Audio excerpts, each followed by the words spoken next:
Nick Sirianni, Eagles coach, who did a fine job in his first year with the team, took the Eagles to the postseason.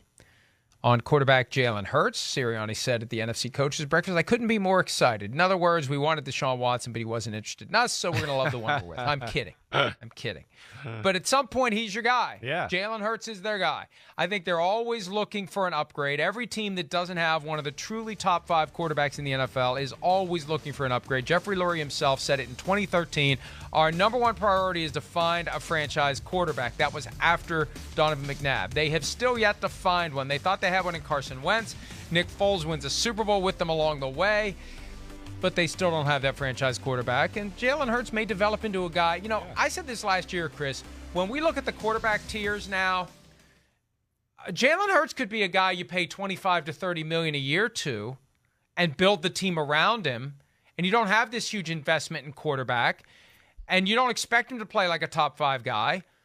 But because he's not counting for so much under the cap, you can have a competitive team that has a robust lineup of veterans, and you can still win. It would be a great – I think someone is going to do this. I know. I hear you. As the accordion spreads on quarterback contracts, somebody's going to say, we are deliberately targeting a guy that is worth $25 million, that is happy with $25 million, and that's going to give us a lot more in extra cap space to build the team around him. I think we're going to see some teams go that route. I do. You know, just go the team way and go, wait, the quarterback's good. It doesn't have to be a superstar for us to win the Super Bowl.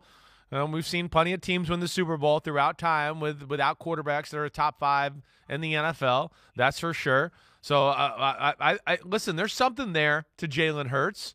I understand them going forward with him. There was a lot of progress made last year.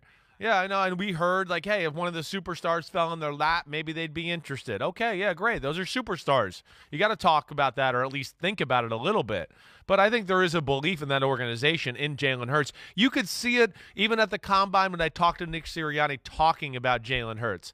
I didn't get the sense it was a BS answer or like a Matt Rule, like, hey, I'd love to coach Cam Newton. You could see, like, he lit up about it and the way Jalen Hurts is. Jalen Hurts is everything you want in a franchise quarterback except for one area. He's just got to get better at dissecting defenses from in the pocket, like we saw in the playoff game or some other games that were a little ugly for them offensively. When the running game kind of fell apart, it's not the part you can depend on him to quite be that machine you would like quite yet. But it has gotten better to where you think, wait, this kid works, he's got the right attitude, and they like him, to where maybe it can be substantially better this year and next, to where then we don't have that question anymore. Hi, I'm Mike Tirico, and thanks for watching. Make sure to hit subscribe for the latest news and highlights from NBC Sports.